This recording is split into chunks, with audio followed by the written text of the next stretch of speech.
नमस्कार दोस्तों, आज की इस वीडियो में हम डिस्कस करेंगे एचपीएसएससी हमीरपुर के एग्ज़ाम के पॉइंट ऑफ व्यू से कुछ इंपॉर्टेंट क्वेश्चन डिस्कस करेंगे जो पॉलिटी के क्वेश्चंस होंगे और ये प्रीवियस एचपीएसएससी हमीरपुर के एग्ज़ाम में ये क्वेश्चंस पूछे गए थे।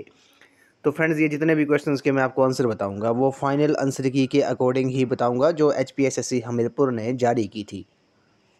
तो फ्रेंड्स, ये जितने भी क्वेश्चन हैं ये आपको सभी HPSSC exam, SI, GBT commission, conductor और वेरियस एग्ज़ाम जो भी कंडक्ट किए जा रहे हैं, सेक्रेटरी वगैरह के जो एग्ज़ाम हैं, उन सभी एग्ज़ाम में ये क्वेश्चंस आपको काफ़ी हेल्पफुल साबित होंगे। तो फ्रेंड्स, वीडियो पे आपने एंड तक बने रहना है। अगर आप चैनल पे पहली बार विजिट कर रहे हो तो चैनल को सब्सक्राइब जरूर कर दें। तो फ्रेंड्स, वीडियो को शुरू करते हैं।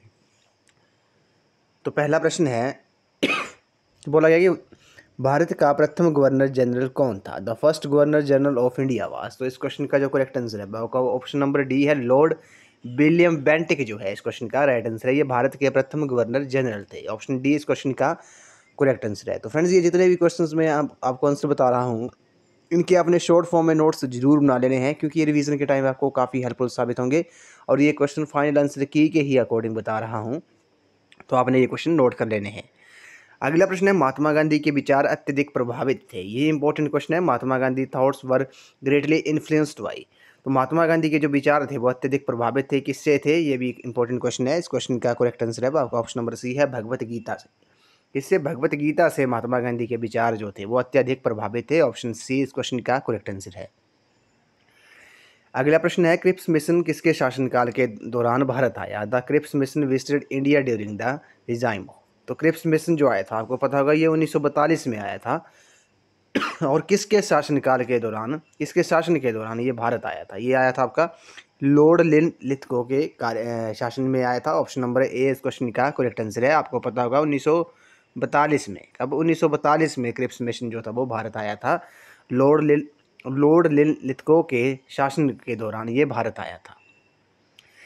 अगला प्रश्न है, ये काफ़ी इंपॉर्टेंट क्वेश्चन है। इसमें मैक्सिमम ने बच्चों ने ये क्वेश्चन गलत किया था कि भारतीय संविधान का विचार जो था वो सर्वप्रथम किन के द्वारा दिया गया था? The idea of the constitution of India was first of all given by.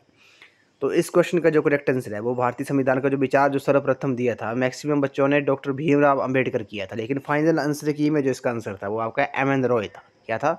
भारतीय संविधान का जो विचार था वो सर्वप्रथम एम एन रॉय के द्वारा दिया गया था।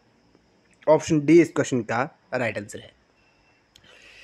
अगला प्रश्न है, भारत के संविधान की भारतीय संघीय योजना किस देश के संविधान से ली गई है? The constitution of India borrowed the scheme of Indian federation from the constitution of. तो भारत के संविधान की भारतीय संघीय योजना जो है वो आपकी किस देश के संविधान से ली गई है? कनाडा के संविधान से ली गई है। ऑप्शन नंबर बी जो है इस क्वेश्चन का करेक्ट आंसर है।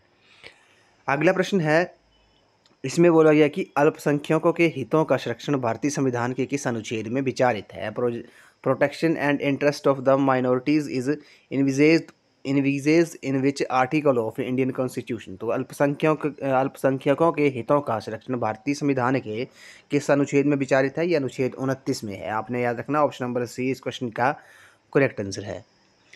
अगला प्रश्न है, विधान परिषद में सदस्यों की कुल संख्या विधानसभा के डैश के से अधिक नहीं होनी चाहिए? The total number of members in A legislative council should not exceed that of A legislative assembly. भाई, तो विधान परिषद में सदस्यों की कुल संख्या विधानसभा के कितने से अधिक नहीं होनी चाहिए? 1/3 से अधिक नहीं होनी चाहिए। ऑप्शन नंबर सी जो है इस क्वेश्चन का राइट आंसर है।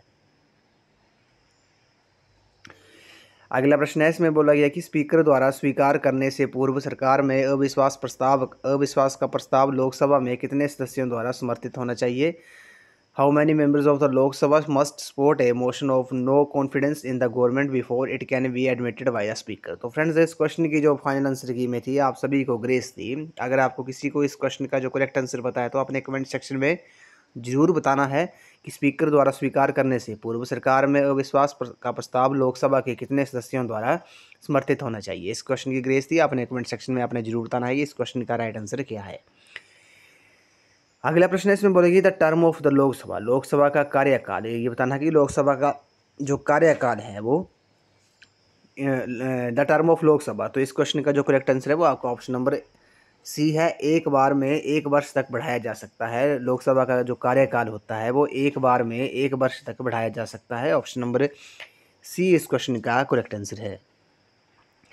अगला प्रश्न है केंद्रीय मंत्रिपरिषद में शामिल होते हैं the union council of minister consist of. तो केंद्रीय परिषद में शामिल होते हैं ये आपके कैबिनेट मंत्री, राज्य मंत्री और उप मंत्री जो होते हैं वो आपके केंद्रीय मंत्रिपरिषद में शामिल होते हैं। The union council of minister consist of cabinet minister, ministers of state and deputy minister. Option number C इस क्वेश्चन का राइट आंसर है। अगला प्रश्न है राष्ट्रपति के 5 वर्ष के कार्यकाल की गणना की जाती है। The 5 year term of the president is calculated from the. तो इस क्वेश्चन का जो राइट आंसर है वो आपका ऑप्शन नंबर सी है। राष्ट्रपति के 5 वर्ष के कार्यकाल की गणना की जाती है जिस दिन वे पद ग्रहण करते हैं। Day he assumes charge. The 5 year term of the president is calculated from the day he assume charge. राष्ट्रपति के 5 वर्ष के कार्यकाल की गणना तब की जाती है जब जिस दिन वे अपना पद ग्रहण करते हैं। ऑप्शन सी इस क्वेश्चन का करेक्ट आंसर है। अगला प्रश्न है इसमें बोला गया कि शैक्षणिक योजना के लिए राज्य सरकार का उत्तरदायित्व इनके द्वारा साझा किया जाता है। The state government responsibility for educational planning is shared by the. तो इस क्वेश्चन का जो करेक्ट आंसर है आपका ऑप्शन नंबर बी है। मानव संसाधन विकास मंत्रालय, ministry of human resource development, अब इसे मिनिस्ट्री ऑफ एजुकेशन के नाम से जाना जाता है। The state government responsibility for education planning is shared by the ministry of human resource development. HRT मंत्रालय को अब मिनिस्ट्री ऑफ एजुकेशन के नाम से जाना जाता है। ऑप्शन बी इस क्वेश्चन का करेक्ट आंसर है। अगला प्रश्न है राष्ट्रपति द्वारा भारत के मुख्य न्यायाधीश की नियुक्ति की जाती है। The chief justice of India is appointed by the president. तो इस क्वेश्चन का जो करेक्ट आंसर है वो आपका ऑप्शन नंबर डी है। इनमें से कोई नहीं, नन ऑफ दीज। राष्ट्रपति द्वारा भारत के मुख्य न्यायाधीश की नियुक्ति की जाती है। ऑप्शन नंबर डी इस क्वेश्चन का राइट आंसर है। अगला प्रश्न है संवैधानिक संशोधनों के लिए विधेयक प्रस्तुत करने के लिए कौन अधिकृत है। वो is entitled to initiate a bill of for constitutional amendments. तो क्वेश्चन नंबर 120 का जो करेक्ट आंसर है वो आपका ऑप्शन नंबर डी है। संसद का कोई भी सदन जो है संवैधानिक संशोधनों के लिए विधेयक प्रस्तुत करने के लिए अधिकृत है। ऑप्शन नंबर डी इस क्वेश्चन का करेक्ट आंसर है। अगला प्रश्न है इसमें बोला गया कि निर्वाचन आयोग डैश के लिए चुनाव आयोजित करता है। The election commission holds election for. तो क्वेश्चन नंबर 121 का जो राइट आंसर है वो आपका ऑप्शन नंबर सी है। निर्वाचन आयोग जो है वो संसद, राज्य विधानसभाओं और राष्ट्रपति तथा उपराष्ट्रपति के पदों के लिए चुनाव आयोजित करता है। ऑप्शन नंबर सी इस क्वेश्चन का राइट आंसर है। The election commission holds election for the parliament, state legislators and the post of the president and the vice president. Option number C इस क्वेश्चन का करेक्ट आंसर है। अगला प्रश्न है किस राज्य में कोई भी पंचायती राज संस्था नहीं है। Which state has no panchayati raj institution at all. तो क्वेश्चन नंबर 122 का जो करेक्ट आंसर है आपका ऑप्शन नंबर डी है। नागालैंड जो है इस क्वेश्चन का राइट आंसर है। अगला प्रश्न है कौन सा एक संविधानोत्तर एवं संवैधानिक अवैधानिक निकाय है which is an extra constitutional and non statutory body. तो क्वेश्चन नंबर 123 का जो राइट आंसर है आपका ऑप्शन नंबर सी है। नीति आयोग जो है इस क्वेश्चन का करेक्ट आंसर है। इससे पहले योजना आयोग, प्लानिंग कमीशन के नाम से जाना जाता था। ऑप्शन सी इस क्वेश्चन का करेक्ट आंसर है। इसके जो अध्यक्ष होते हैं वो प्रधानमंत्री होता है।